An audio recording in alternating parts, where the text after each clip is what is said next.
मैं पिछले हफ्ते बेयर बेल्स चैनल पर एक इंटरव्यू देख रहा था निरंजन हीरानंदानी का, जो आज 1.6 बिलियन डॉलर की नेट वर्थ के साथ भारत के सबसे बड़े बिल्डर्स में से एक हैं। और इंटरव्यू की शुरुआत में ही एक ऐसी बात आई जो मुझे सोचने पर मजबूर कर गई। उन्होंने बताया कि जब उन्होंने पहली बार रियल एस्टेट में कदम रखा, कोई भी बैंक उन्हें 1 रुपया देने को तैयार नहीं था। न कोई कोलैटरल, न कोई कनेक्शंस, न कोई इन्वेस्टर, सिर्फ एक इंसान और चारों तरफ अंधेरा।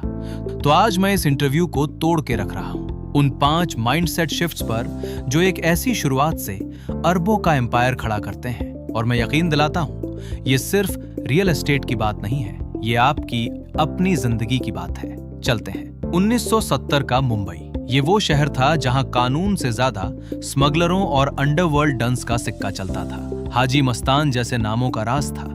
इसी खतरनाक माहौल में हीरानंदानी ने अपना सफर शुरू किया, एक छोटे कपड़े के कारखाने से।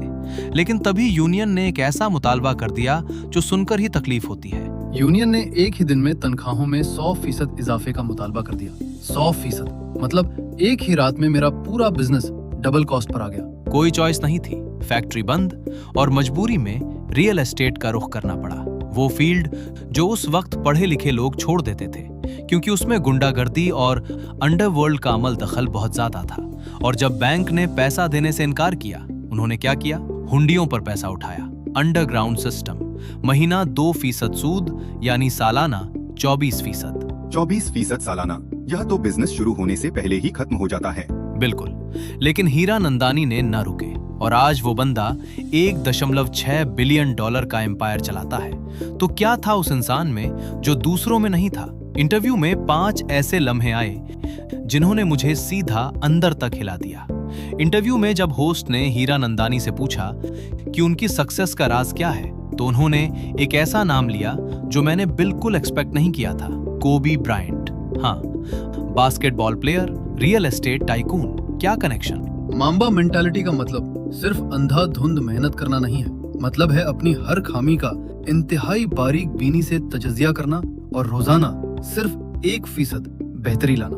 और फिर उन्होंने एक ऐसी बात बताई जो सुन के हैरान रह गया। 35 सालों में उन्होंने पवई में 5000 अपार्टमेंट्स बनाए और आज तक एक भी अपार्टमेंट में छत से पानी टपकने की शिकायत नहीं आई। वेट, एक भी लीकेज नहीं 5000 अपार्टमेंट्स में, यह तो मोजिज़े जैसी बात है। लेकिन हीरानंदानी ने कहा, ये मोजिज़ा नहीं था, ये प्रोसेस थी। जब पहली बार किसी पाइप से पानी टपका, हमने सिर्फ वो पाइप ठीक नहीं किया, हमने पूरी सप्लाई चेन बदली, प्लम्बर्स की ट्रेनिंग बदली, मटेरियल स्टैंडर्डाइज किया, कंक्रीट सूखने का वक्त स्ट्रिक्टली मॉनिटर किया। हर प्रोजेक्ट के बाद पिछली गलती को सिस्टम से हमेशा के लिए खत्म किया। 1% रोजाना कंपाउंड होती जाए तो 35 साल में 0 लीक्स बन जाती है। ये मैजिक नहीं, ये मैथ है। हीरानंदानी की जिंदगी में 2 ऐसी घटनाएं आईं जो बिल्कुल अलग किस्म की थीं, लेकिन दोनों में लॉस हुआ। और इंटरव्यू में उन्होंने खुद इन दोनों के दरमियान का फर्क बताया। पहली थी CIDCO Navi Mumbai land auction. कमरे में बैठे बिल्डर्स के दरमियान एक नफसियाती जंग छिड़ गई। हर बंदा दूसरे को नीचा दिखाना चाहता था। मैं खुद तस्लीम करता हूँ, मैं उस ईगो ट्रिप में फंस गया। मार्केट वैल्यू से 25-30% ज्यादा कीमत पर जमीन खरीदी। नतीजा, करोड़ों रुपए का भारी नुकसान। ये मेरी अपनी अंदरूनी जज्बाती गलती थी। दूसरी थी 2008 का लीमन क्राइसिस। पूरी दुनिया में कैश फ्लो सूख गया। किसी बिल्डर का कोई कंट्रोल नहीं था इस पर। लेकिन हीरानंदानी ने इस बाहरी तूफान को बखूबी संभाला, क्योंकि वो उनकी गलती नहीं थी। रिएक्ट और रिस्पॉन्ड के दरमियान का फर्क। रिएक्ट करो तो दिमाग का खौफ वाला हिस्सा फैसला करता है।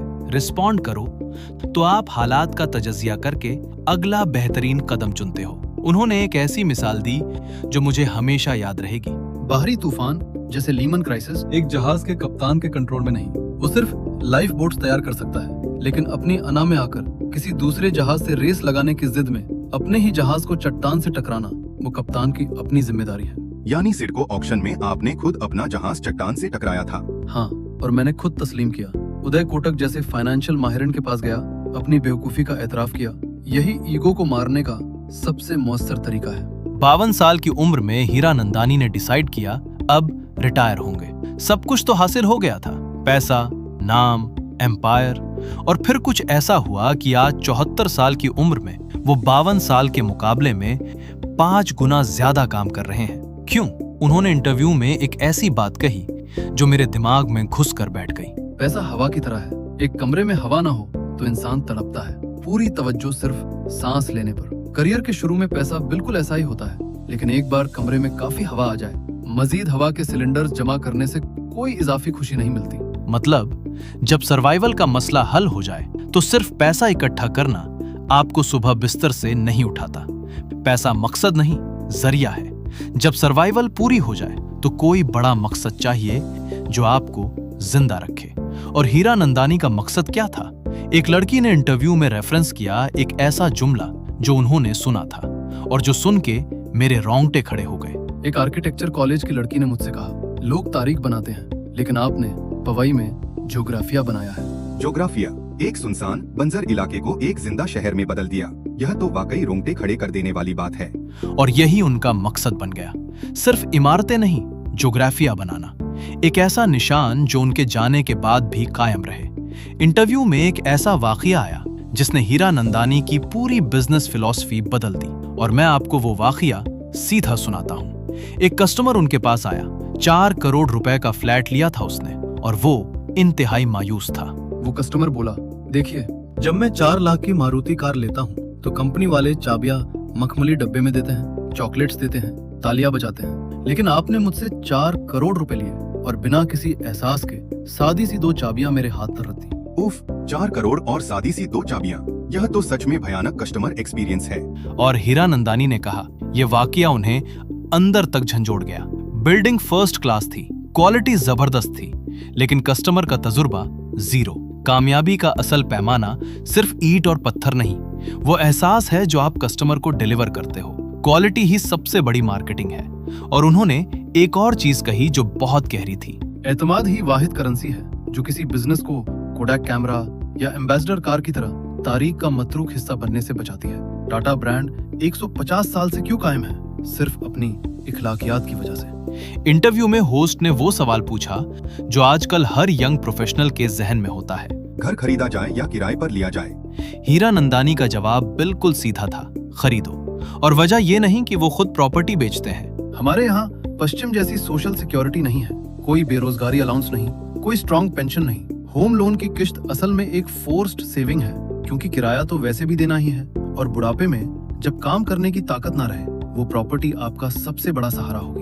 और जो लोग रियल एस्टेट में खुद बिजनेस करना चाहते हैं, उनके लिए हीरा नंदानी का मशवरा एक लाइन में था, मोटिवेशनल वीडियोस देखकर सीधा छलांग मत लगाओ, पहले किसी माहिर के साथ काम करो, ग्राउंड पर जाओ, मिट्टी और सीमेंट की हकीकत समझो, फिर जाकर करोड़ों के ख्वाब देखो। और मुस्तकबिल के बारे में 74 साल की उम्र में उनका विजन है कि अगले 10 सालों में मुंबई को कच्ची आबादियों से पाक किया जाए, 3D प्रिंटिंग टेक्नोलॉजी से। और आइडियाज कहां से लेते हैं? ब्लैक मिरर जैसी फ्यूचरिस्टिक शोज देखकर। लेकिन उसूल वाजे है, अंधाधुंध कॉपी मत करो। टेक्नोलॉजी को अपने मुकामी हालात के मुताबिक ढाल लो, एम्यूलेट करो, कॉपी नहीं। तो जब मैं हीरा नंदानी का ये पूरा इंटरव्यू खत्म करके बैठा, एक चीज जो मेरे जहन में रह गई वो ये थी, ये इंसान 1970 में अंडरवर्ल्ड और हुंडियों के साये में शुरू हुआ। यूनियन ने फैक्ट्री तबाह की, बैंक ने पैसा देने से इनकार किया, धमकियां मिली, ईगो ने सीडको में करोड़ों का नुकसान करवाया, लेमन ने दुनिया हिला दी, फिर भी आज 1.6 बिलियन का एम्पायर है। क्या था उस इंसान में? इंटरव्यू के बाद मुझे लगा कोई एक चीज नहीं थी, 5 चीजें थीं जो सब मिलकर काम करती रहीं। 1% रोजाना बेहतरी, रिएक्ट नहीं रिस्पॉन्ड करना, पैसा हवा है, मकसद अलग होता है, एहसास डिलीवर करो, सिर्फ प्रोडक्ट नहीं, और मुश्किल में भी रुकना नहीं। और फिर उन्होंने इंटरव्यू में एक सवाल पूछा जो सीधा आपके लिए है। क्या आपकी प्रोफेशनल जिंदगी में कोई बदबूदार चाबियों वाला लम्हा है? कोई ऐसी जगह जहां काम तो पूरा हो रहा है, लेकिन जो वैल्यू और तजुर्बा डिलीवर हो रहा है वो और बेहतर हो सकता है? सोचिए, रोजमर्रा की जिंदगी में वो 1% अपग्रेड क्या हो सकता है जो एक आम काम को गैर मामूली बना दे। हीरा नंदानी ने इंटरव्यू के आखिर में एक ऐसी बात कही जो मुझे अंदर तक लगी। अगर आपकी जिंदगी में पैसा वाकई हवा की तरह काफी मिकदार में मौजूद है और तमाम बुनियादी जरूरतें पूरी हो चुकी हैं, तो सोचिए आप अपनी बाकी बची जिंदगी से क्या कर रहे हैं? आप अपना कौन सा ज्योग्राफिया बना रहे हैं जो आपके जाने के बाद भी इस दुनिया में कायम रहे? कमेंट में बताओ आपकी जिंदगी में वो ज्योग्राफिया क्या है, वो कौन सा निशान है जो आप छोड़ जाना चाहते हो। और अगर इस वीडियो ने आपकी सोच में एक भी नया जाविया ऐड किया, लाइक करो, सब्सक्राइब करो, क्योंकि मैं हर हफ्ते ऐसी पॉडकास्ट तोड़ के, चबा के सीधा आप तक लाता हूं। अगली बार तक नए जाविये से सोचते रहना। शुक्रिया।